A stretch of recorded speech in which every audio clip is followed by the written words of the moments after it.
उपस्थित धर्म प्रेमी श्रद्धावान जिज्ञासु भाइयों तथा सुशील बहनों, कल से हमने देखा है 4 प्रश्न किसने पूछे हैं? सारस नाम के यक्ष ने पांडवों को 4 प्रश्न पूछे हैं। और पहला प्रश्न था हमारा का वार्ता।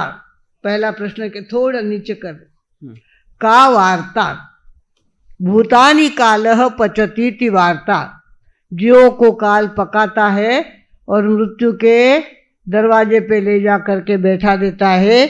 ये पहली बात।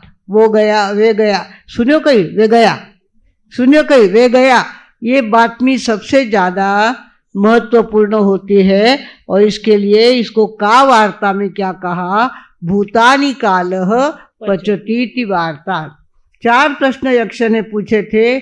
का वार्ता किमाश्चर्य कः पंथा कश्च मोदते इति मे चतुरः प्रश्नात् उत्तरम दत्वा जलम पिबेत। मेरे 4 प्रश्नों का उत्तर जब तक नहीं दोगे तब तक मेरे तालाब का पानी आप पी नहीं सके। 5 पांडवों को प्यास लगी थी और एक एक आकर के चुप होकर के अदृश्य हो गया। यक्ष ने क्या कहा? पानी तो नहीं पीने दूंगा, पर ऊपर में अगर आप उत्तर नहीं दिया तो तुमको मेरे कब्जे में रखूंगा, मैं छोड़ूंगा नहीं। तो 4 पांडव तो वही यक्ष के कब्जे में थे। और आखिर में कौन गए? धर्मराज युधिष्ठिर गए और उन्होंने पहले प्रश्न का उत्तर दिया भूतानि कालः पचतीति वार्ता। इसके बाद दूसरा प्रश्न कौन सा था? का वार्ता किमाश्चर्य, आश्चर्य कौन सा है? आश्चर्य कौन सा? दुनिया में तो कितने ही आश्चर्य है, जितने सोचो उतने आश्चर्य है। आप लोगों को देखते, हम तो भगवान हैं, पुण्यवान हैं, इसलिए शरीर हमको व्यवस्थित मिला।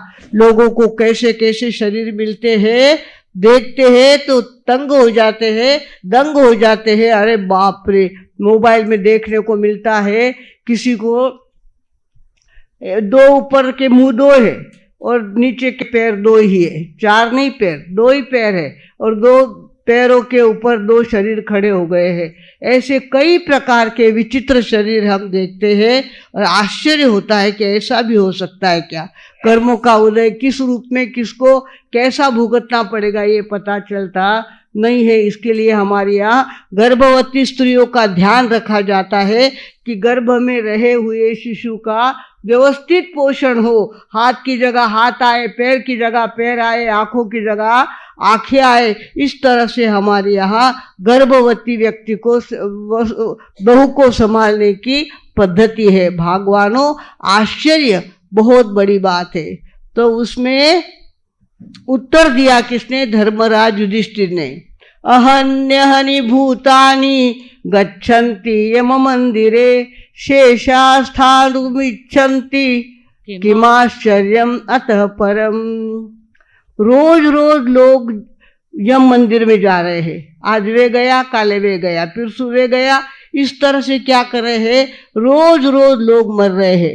रोज रोज यम के मंदिर में लोग जा रहे हैं। फिर भी पीछे रहने वाले सोचते हैं आज तो प्रॉपर्टी रो 7-12 करना है, आज प्रॉपर्टी पक्की कर दी है। यावत चंद्र दिवाकर हो, जब तक चंद्र और सूर्य है तब तक इस प्रॉपर्टी पे मेरा अधिकार रहेगा, इस जमीन पे मेरा अधिकार रहेगा, इस संपत्ति में मेरा अधिकार रहेगा। इस तरह से आदमी लोगों को जाता हुआ देखता है, फिर भी अपने क्या करता है? आगाह अपनी मौत से कोई बशर नहीं, सामान 100 बरस के कल की खबर नहीं, सामान 100 बरस के कल की खबर नहीं। आगे वाले जाते हैं, पीछे इतना घबाड़ छोड़ के जाते हैं, इतना सारा सामान छोड़ के अकेले निकल गए। कई लोगों ने किस प्रकार से अपनी प्रॉपर्टी बढ़ाई, अपना संग्रह बढ़ाया और खाली हाथ चले गए। भागवारों नगर में कांति भाई थे,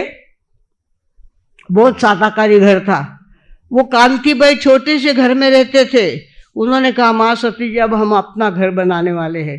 अपना घर बनाने के लिए उन्होंने वो क्या करते थे, वहाँ जाके दीवार पे बैठ जाते थे कितनी रेती डाली, कितनी ईंटें आई, सारा वो देखते थे। और बीच में उनकी माँ गर्दन लुढ़क गई, घर तो पूरा बना नहीं और वे चले गए। भगवानों, ऐसे लोग जा रहे हैं, अपनी प्रॉपर्टियों को छोड़ के जा रहे हैं, फिर भी पीछे रहने वाले क्या सोचते हैं, माँ तो कभी मरणारच नहीं है, माँ तेसात रेवणारे, मानो सगळं हक्क रेवणारे, मानो मोठेपनो रेवणारे, माने रुबाब रेवणारे। इस तरह से आदमी सोचता है। इस भौतिक संसार में 6 वस्तु है सार।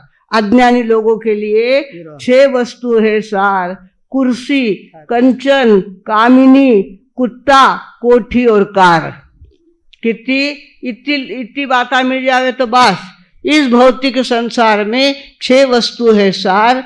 कुर्सी, कंचन, कामिनी, कुत्ता, कोठी, कार। इतनी बात हो, हमारे व्यवस्थित सत्ता हमारे हाथ में आ जाए, हमारे घर के सामने हमारी कार हो, हमको सत्ता मिले, कार मिले, कोठी मिले। कोठी इतने ऐसी कोठी चाहिए हमारी 4 लोग देखते रह जाए, ऐसा हम घर बनाए। इस तरह से आदमी जाने वाले लोगों को देख रहे हैं रोज के, किंतु अपने लिए वो अपनी व्यवस्था ऐसी बनाता है जैसे 7 पीढ़ी तक यही रहने वाला है, ये यहीं पे रहने वाला है 700 साल तक, और उसके लिए वो इतनी मेहनत करता है। भगवानों, गुजराती कवि ने कहा है, मौत क्या रे आवसे तेनी खबर पड़ती नथी। मौत क्या रे आवसे तेनी खबर पड़ती नहीं। मौत ने अटकाववानी कोई दवा जड़ती नथी। मौत ने अटकाववानी कोई दवा जड़ती नहीं। पता नहीं कब किसके घर में कब मौत का छापा पड़ जाएगा, कब किसके घर का कौन सा व्यक्ति चला जाएगा, इसका कोई ठिकाना। जाना है ये बात पक्की है, पर कब, कहाँ, किस जगह और कौन जाने वाला है, इसका कोई ठिकाना है नहीं। भगवानों, फिर भी आदमी की तृष्णा बढ़ती ही रहती है। कहते हैं विधाता लोगों को, जब दुनिया तैयार हुई, मतलब हिंदू धर्म की बात है, जैन धर्म इसको मानता नहीं है, किंतु कहते हैं विधाता ने आयुष्य बांटना चालू कर दिया। आयुष्य बांटना चालू कर दिया तो उन्हें सबसे पहला नंबर लगाया आदमी का। आदमी को 30 साल की उम्र, वैसे 30 साल तक ही आदमी अच्छा रहता है, चंगा भला रहता है। 40 साल में तो चश्मा लग जाता है, 50 साल में पैर में कुछ ना कुछ हलचल होने लगती है, और धीरे धीरे सुनु कमी आमासा, थोड़ा मोटे बोलो, सुनाई कमाई देता है, कई बातें होने लगती है। जो आदमी कहता है कि आदमी दीर्घायुष्य ने करनो कई, वो दीर्घायुष्य कटे लंगड़ो कर देवे, कदे आंधोड़ो कर देवे, और कब कैसा विद्रूप चेहरा कर देता है। आदमी इतने रुबाब से चलने वाला था, पर आज उसको चलना नहीं जाता, और रुबाब उसका बाजू में रख करके उसको चलना पड़ता है। भगवानों, ये आदमी का कोई ठिकाना है नहीं। 30 साल तक आदमी एकदम व्यवस्थित रहता है। हमको गधे को गधा पहले गधा, हाँ, तो इस तरह से आदमी 30 साल तक अच्छा रहता है, उसके बाद उसमें तकरार चालू हो जाती है, कुछ ना कुछ तकरार उसके जिंदगी में आ जाती है। तो भगवान ने क्या किया, लोगों को आयुष्य बांटना चालू किया। सबसे पहले आदमी को कितना दिया, 30 साल दिए। आदमी ने कहा भगवान 30 साल बहुत कम होते हैं, 30 साल में 2-3 बच्चे हो जाएंगे और वो छोटे छोटे रहेंगे, तब मैं मर जाऊंगा, तो क्या फायदा होगा, मुझे 30 साल नहीं ज़्यादा चाहिए। भगवान ने सुन लिया, वो उसकी बात सुन ली, और आगे चल के उन्होंने क्या किया, पहला नंबर लगाया गधे का। आदमी को इतना समझदार समझा, वो ऐसा लालची निकला, उसको 30 साल से संतोष नहीं हुआ, अब गधे को टाइम देते हैं। गधे का उसने 30 साल गधे को टाइम दिया। गधे ने कहा इतना समय क्या करूँगा मैं, खाली बोझा ढोना, इधर से उधर उधर से उधर, पीठ मेरी टुकड़ा हो जाएगी, और इतने 30 साल मुझे क्या करने हैं, इतने 30 साल नहीं चाहिए मुझे, तो क्या कर दो, कुछ ना कुछ कम कर दो। आदमी ने क्या कहा, ज्यादा करो, और गधे ने क्या कहा, कम करो। तो उसके उन्होंने क्या कर दिए, 12 साल कम कर दिए। 12 साल कम कर दिए, कितने रह गए, 18 साल की आयुष्य गधे को दी। उसके बाद दूसरा नंबर लगाया कुत्ते का। कुत्ते ने कहा महाराज 30 साल कब तक भोगता रहूंगा, कब तक रोटियों के लिए तरसता रहूंगा, कब तक गली गली में घूमता रहूंगा, इतने 30 साल बहुत ज्यादा होते हैं, मुझे कम करके दो और मुझे मेरे आयुष्य छोटी कर दो। तो भगवान ने क्या किया, उसको 12 साल दे दिए। तेरी उम्र 12 साल, 30 की जगह 12 साल तुझको देते, तेरे 18 साल हम निकाल लेते हैं। उसके बाद तीसरा नंबर लगाया बंदर का। बंदर को कहा तुझे 30 साल दिए जाते। उसने कहा 30 साल क्या करूंगा, इस पेड़ से उस पेड़ पर के और उस पेड़ से उस पेड़ के ऊपर चलना और बच्चे को अपने पीठ पे चिपका, पेट पे चिपका के चलना, ये कोई जिंदगी है क्या? 30 साल में क्या करूंगा, मेरी उम्र ज्यादा से ज्यादा कम कर दो, ज्यादा से ज्यादा कम कर दो। तो भगवान ने उसकी उम्र खाली 10 साल की रखी। बंदर की उम्र कितनी रखी, 10 साल की रखी। और आदमी फिर आया, उसने कहा महाराज मेरी उम्र बढ़ाई कि नहीं बढ़ाई? तब उसने कहा, भगवान ने कहा ठीक है, अपने पास बच्चे हुए पड़े है ना, पे इतने उम्र के टुकड़े पड़े हुए हैं। गधे के कितने थे, 12 साल। 12 साल उसको दे दिए, जा तेरे 12 साल और 30 और 12 42 साल। 42 उम्र तक आदमी गधे जैसी मेहनत करता है।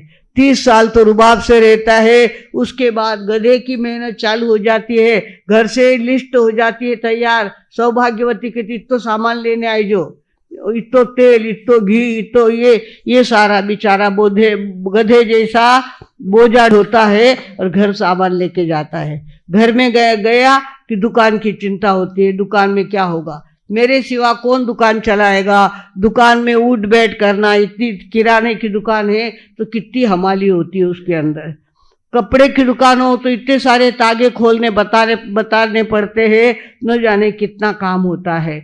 अब वो कौन सी उम्र मिली है उसको, गधे की उम्र मिली। गधे जैसा काम ही काम करता रहता है, तो भी उसको संतोष नहीं।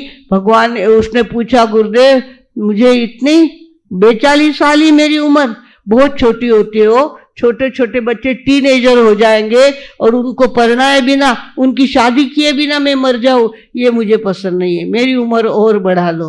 तो भगवान के पास कौन सी उम्र थी, कुत्ते की।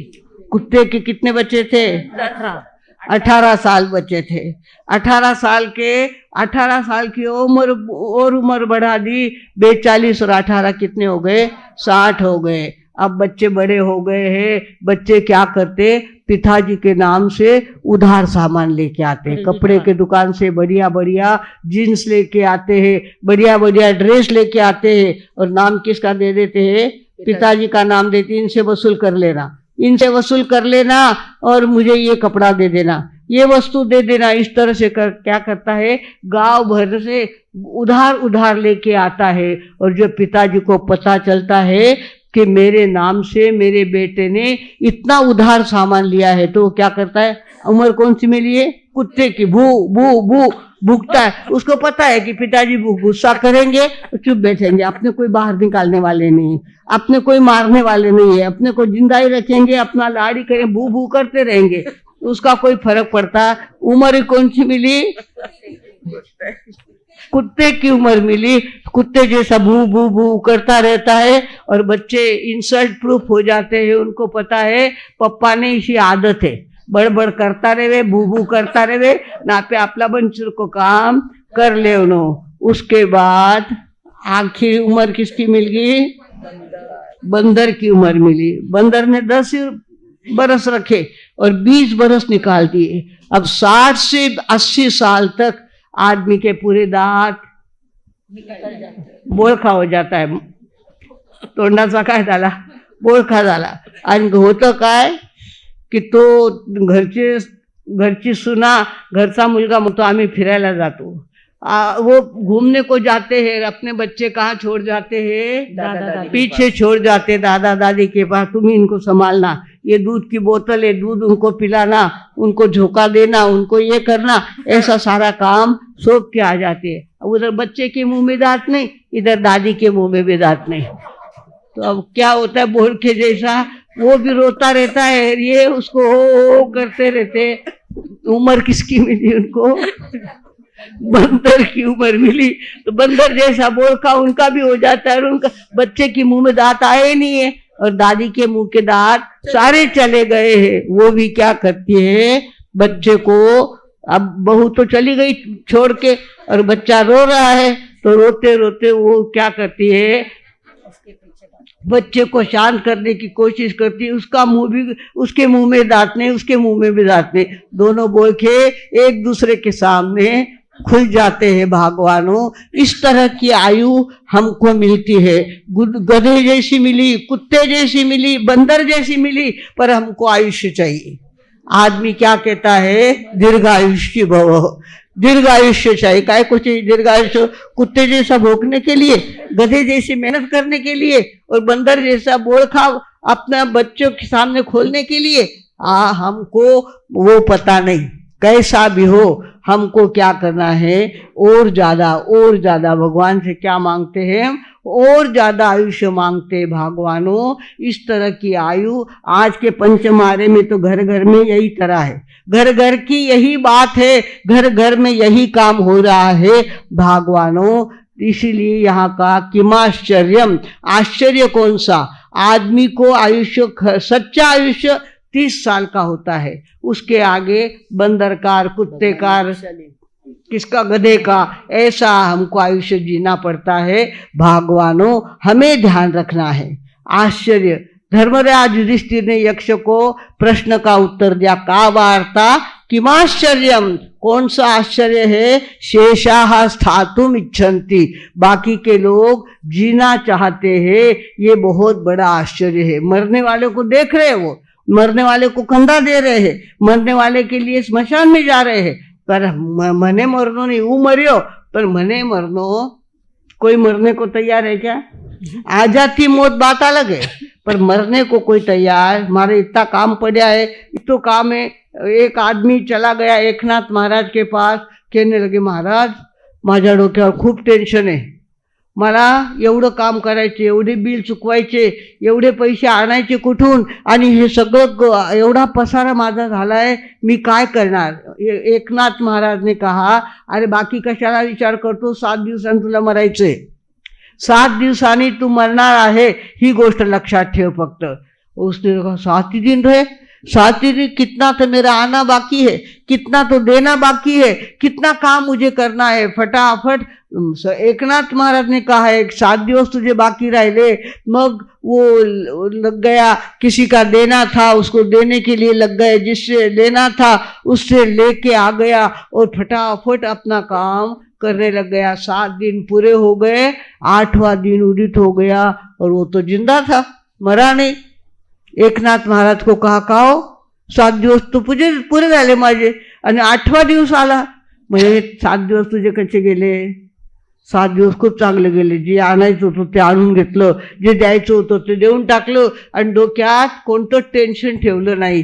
तर सांगितलंय कि इस तरह से अपनी मौत को याद रखो, 7 दिन में मुझे मरना है, ये समझ कर सारा हिसाब चुकता कर दो, सारी बातें चुकती कर दो, 7 दिन से मुझे मरना है, ये याद रखो। भगवानों, अपनी मौत याद रखेंगे तो निश्चित रूप से हमारे द्वारा बहुत अच्छे अच्छे काम हो जाएंगे, और मौत को भूल करके अजर अमर अपने को समझेंगे और खूब पसारा करके रखेंगे, तो एक दिन मरना तो पड़ेगा ही, किंतु कैसा मरेगा? कंफ्यूज होकर के, बेचैन होकर के, टेंशन ले करके वो मरने वाला है। भगवानों, ज्ञानियों ने कहा है, शेषः स्थातुम इच्छन्ति किमाश्चर्यम अतः परम, बाकी के लोग रहना चाहते हैं, ये कितना बड़ा आश्चर्य है। इतनी सारी दुनियादारी देखते हैं, इतना दुनिया का दुख देते हैं, फिर भी क्या कहते हैं, मने जगनो है, मने मरनो। मरने को कोई तैयार नहीं होता। अचानक छापा पड़ जाता है तो क्या करे, फिर जाना ही पड़ता है।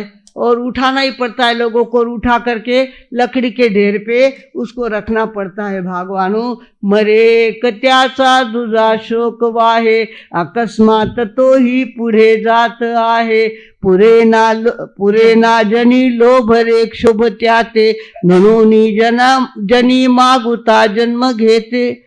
मरे एक त्याचा दुजा शोक वाहे, जो मेला होता त्याच्यासाठी हा रडायला बसला, पण रडता रडता त्याचंच आयुष्य पूर्ण झालं। त्याचं आयुष्य पूर्ण झाल्यानंतर तोही जावा लागला, तोही गेला आणि पुन्हा पुन्हा जन्म मरण करावे लागतात। जो पुरे ना जनी लोभ रे क्षोभ त्याते, म्हणून जनी मागुता जन्म घेते। इथं लोभ पूर्ण झाला नाही, क्षोभ पूर्ण झाला नाही, बदला घ्यायचा होता तो घेतला नाही, असाच मरून गेला। पुन्हा जन्म घ्या, पुन्हा जन्म घ्या, आणि तोच कुटाणा करत बसा। इस तरह से हमारे जन्म मरण के चक्कर चल रहे हैं। मरना नहीं चाहते फिर भी मरना पड़ता है। भागवानों कहा गया है, नश्वर देही ओतले प्राणपणाने प्रेम, त्याच्यासाठी एकही कधी न धरला नेम। खाता पिता मालिश करिता अंती निघतो प्राण, काय विश्राम आमुचे एक श्रीरामाच नाम। विश्राम आमुचे एक श्रीरामाच नाम। भव भव फिरूनी दमलो आता, करू जरा विश्राम, काय विश्राम आमुचे एक श्रीरामाच नाम।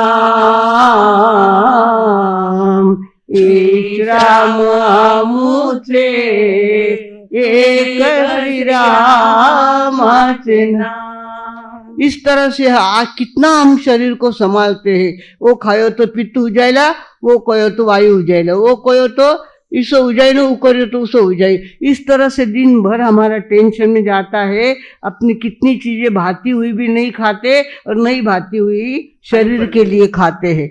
इसका कितना ध्यान रखते हैं, इसकी मालिश करना, इसको स्नान कराना, इसका पेट ठीक रखना, ये सारे काम हम लोग करते हैं। और इतना होते हुए उनको कहो एक समय रोज करता जाओ। प्रदूषण आइडिया है, धर्म ध्यान करनो मार साहब टाइमच नहीं हो, घणो काम है घरे, घणो काम है घरे, माने टाइमच नहीं मिले सामायिक करने, टाइम नहीं मिले, सामायिक करने के लिए टाइम नहीं है, कुटाना करने के लिए चाहे जितना टाइम है। भगवानों इस तरह से हमारी जिंदगी जा रही है, रोज हमारे हाथ से एक एक दिन जा रहा है। वर्षगांठ मनाते हैं पर गांठ का वर्ष चला गया, वास्तव में देखा जाए उसका दुख मनाना चाहिए।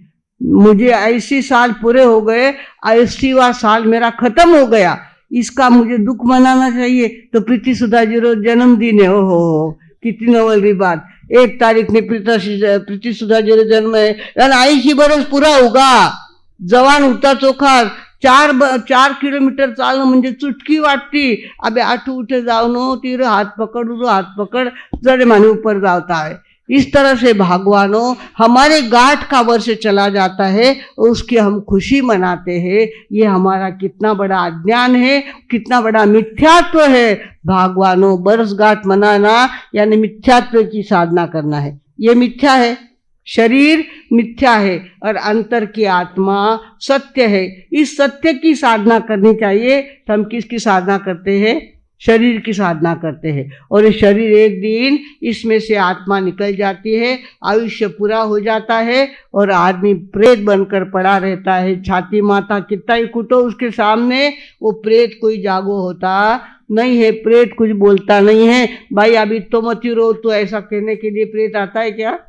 नहीं आता। भगवानों इस तरह से मौत का मुंह हमारे लिए खुला है, और कब आएगी और कब हम पर छापा डालेगी इसका पता नहीं। रोज हमको सावचेत होकर के रहना पड़ता है। रोज सवेरे संकल्प करना चाहिए, आज के दिन में झूठ बोलूंगा नहीं, किसी प्रकार का कोई धोखा दूंगा नहीं, ब्रह्मचारी रहूंगा, संग्रह नहीं बढ़ाऊंगा। इस तरह से संकल्प करके रोज के दिन की चालू शुरुआत करनी चाहिए भागवानों। इस तरह से यहाँ धर्मराज युधिष्ठिर ने यक्ष को प्रश्न का उत्तर दिया। का वार्ता किमाश्चर्यम, आश्चर्य कौन सा है? शेषाः स्थातुम इच्छन्ति किमाश्चर्यम अतः परम, बाकी के सारे लोग जीना ही चाहते हैं। जब तक चंद्र सूरज है तब तक मेरी सत्ता यहाँ रहेगी, इस घर पे रहेगी, इस औरत पे रहेगी, इन बच्चों पे रहेगी, इस तरह से सोचता है।